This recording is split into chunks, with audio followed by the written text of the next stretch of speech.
mesdames, messieurs, je suis le professeur Normand Cornette, critique d'art, commissaire, spécialiste des rapports entre religion, culture et politique, et bienvenue à l'émission inaugurale, un débat d'idées sur l'art.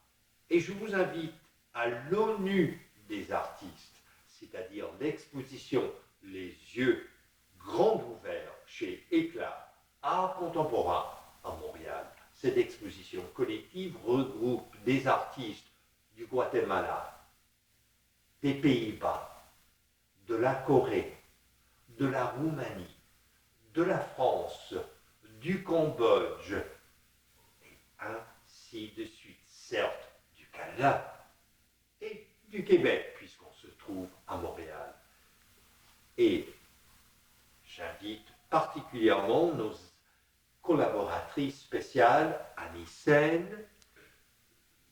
Cette conversation collective, que dit le dicton de la discussion, jaillit la lumière.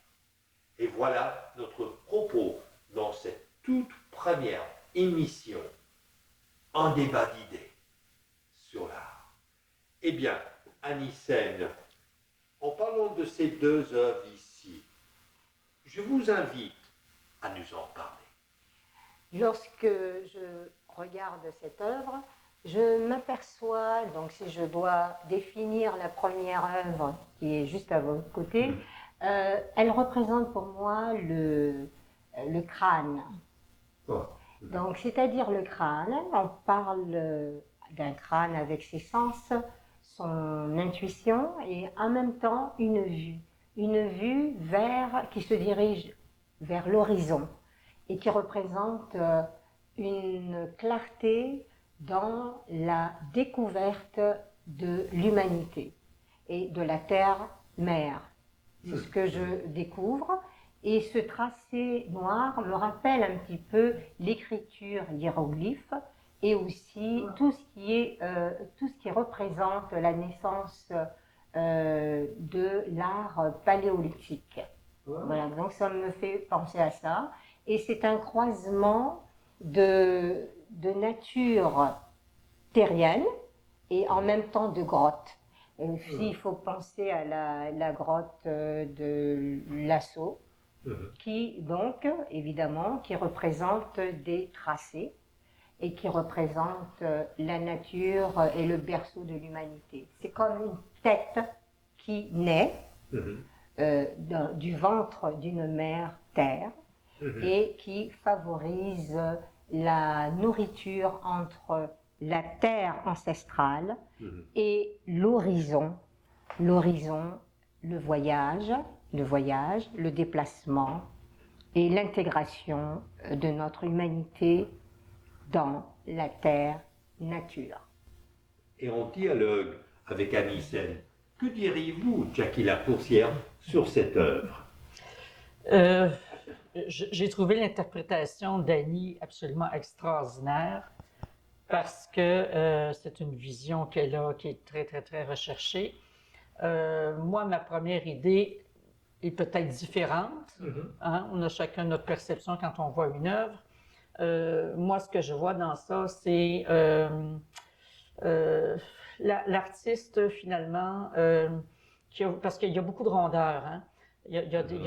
Donc, c'est quelque chose... il y a une imprégnation d'elle-même dans cette toile-là.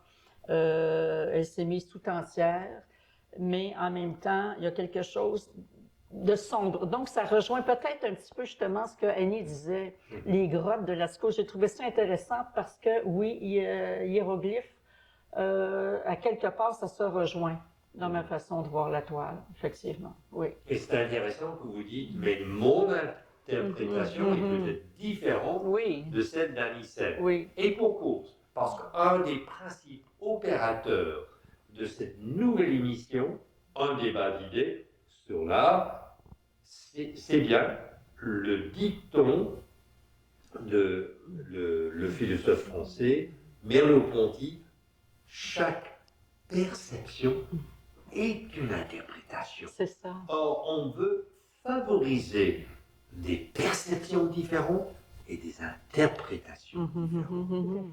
Alors, en ce qui a trait à cette œuvre, Addison, que diriez-vous? Moi, je dirais qu'elle représente l'argile. Elle représente pour moi une terre.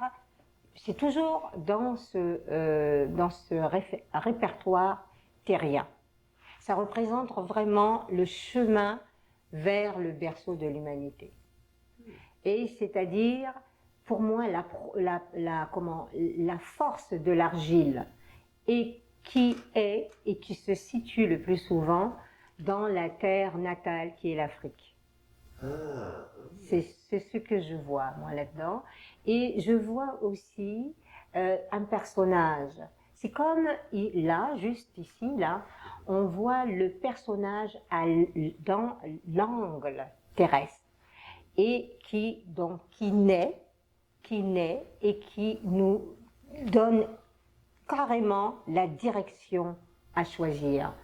Donc, c'est-à-dire, lorsqu'on regarde tout ça, on voit bien sûr cet angle-là, mais en même temps, on a tendance, ce personnage a tendance à nous orienter vers la terre d'argile, qui est pour moi le rouge, qui représente quand même la force et l'amour. Et c'est comme si nous avions brûlé, c'est comme si ça représentait la racine, l'arbre, et des racines qui ont été endommagées, qui ont été brûlées. Et de cet incendie, on va dire, est donc née la déesse de la terre, et qui nous indique ce qu'il faut préserver. Et c'est tout aussi, c'est des écritures encore que je retrouve à l'intérieur de cette peinture.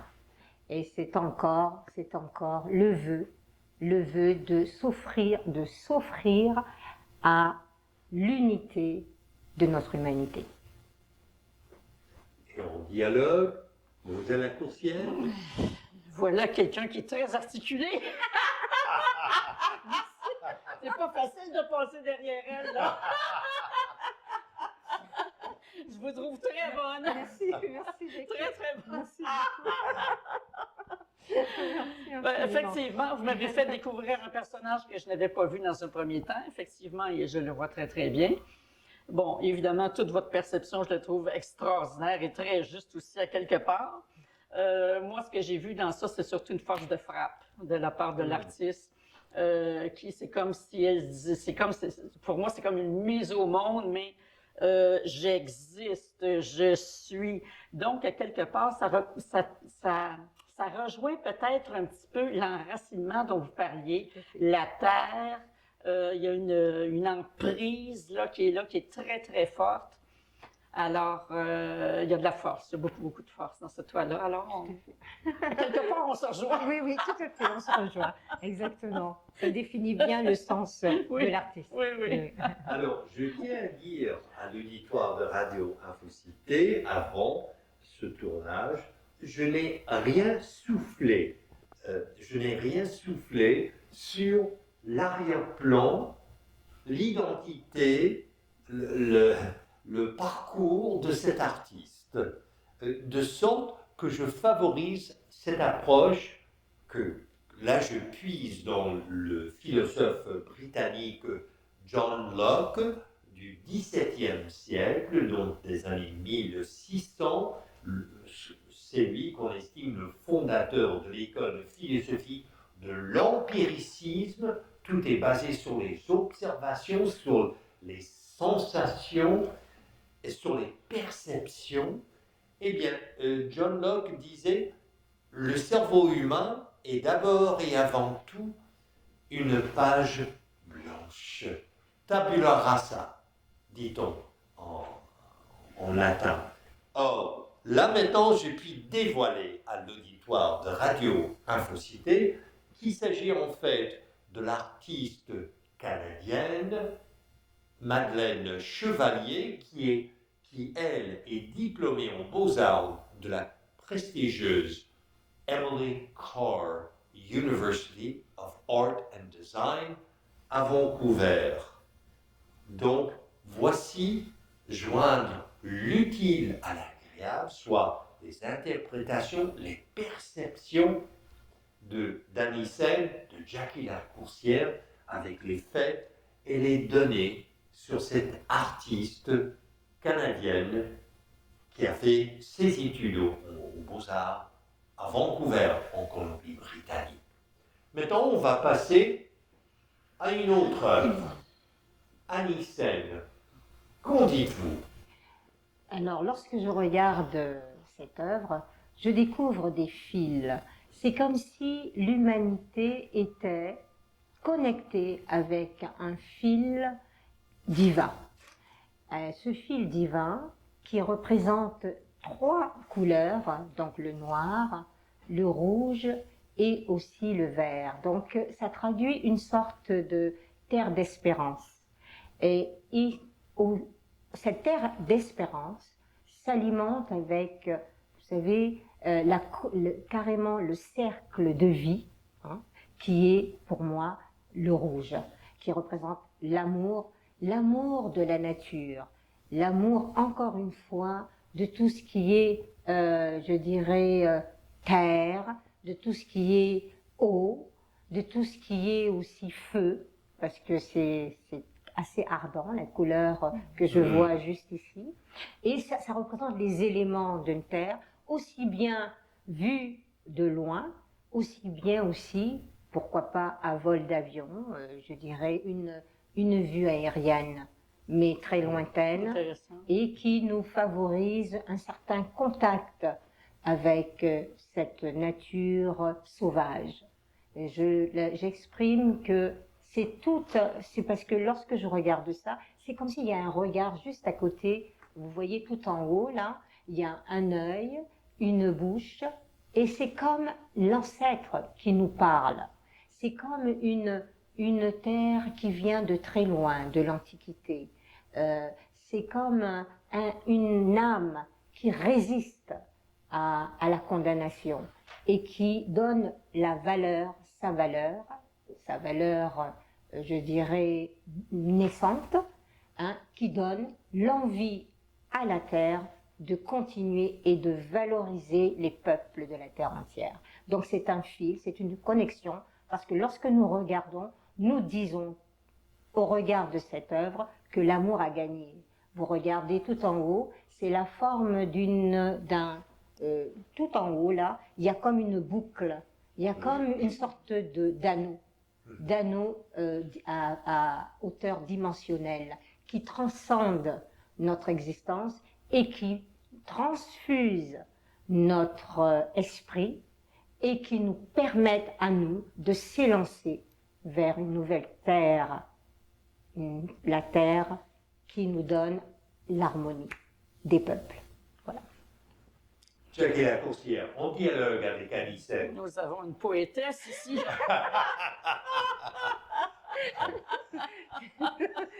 Moi, j'écris des romans, mais je ne fais pas de poésie. C'est magnifique. Merci Jackie. Merci infiniment. Moi, ce que je vois également, les fils retiennent beaucoup mon attention également. Oui, les fils de teint de vert, de rouge, parce que, comme vous le dites, Annie, oui, il y a une interconnexion entre les humains, il y a des vibrations qui s'entrecroisent. C'est ce qui fait que certains sont plus attirés par d'autres ou vont être rebutés davantage. L'artiste, je pense bien, en tout cas, ce que je perçois justement, c'est que elle a voulu justement représenter cette connexion-là entre les humains, mais aussi, on voit derrière ces fils-là, finalement, le rouge, le bleu, le jaune. Alors, il y a une variété de couleurs très, très chaudes, un petit peu de bleu. Comment dire, c'est très, très riche. Il y a beaucoup de travail, je pense, dans cette toile-là, qui d'ailleurs est faite sur tissu, je pense. Et donc, moi, la première fois que je l'ai vue, je l'ai trouvée magnifique parce qu'elle me rappelle le lien entre les humains. elle me rappelle le lien qui est primordial. Donc, la communication, la communion, un petit peu ce qu'on est en train de faire en ce moment, finalement. Oui. Ben, je vous renvoie le compliment. Alors, mesdames, messieurs, à l'antenne de Radio Infocité, je m'empresse de vous présenter cette artiste dont le nom est Mie-Am. Elle est de la Corée. Elle est diplômée d'une, sinon la plus importante université encore coréenne, c'est-à-dire le National University of Seoul. Eh bien, cet artiste, vous avez très bien constaté, puise dans les racines, les traditions de l'art coréen, toutes basées sur le papier coréen, et ce papier est à base de textile, de tissu, donc il y a tout cet aspect tactile, tangible, et or le papier coréen est tellement résilient qu'on s'en sert pour les fenêtres et pour les portes. Et cet artiste a voulu renouveler la tradition de l'art papier coréen, de sorte que son art est à la fine pointe de l'art contemporain, tout en épousant ses racines, son pays, sa tradition, sa culture. Alors, je disais au début de cette première émission un débat d'idées sur les arts. Il s'agit de l'ONU des artistes, ici, chez Éclat Art Contemporain, à Montréal, dans le cadre de l'exposition Les yeux grands ouverts. Je suis le professeur Normand Cornet, et vous,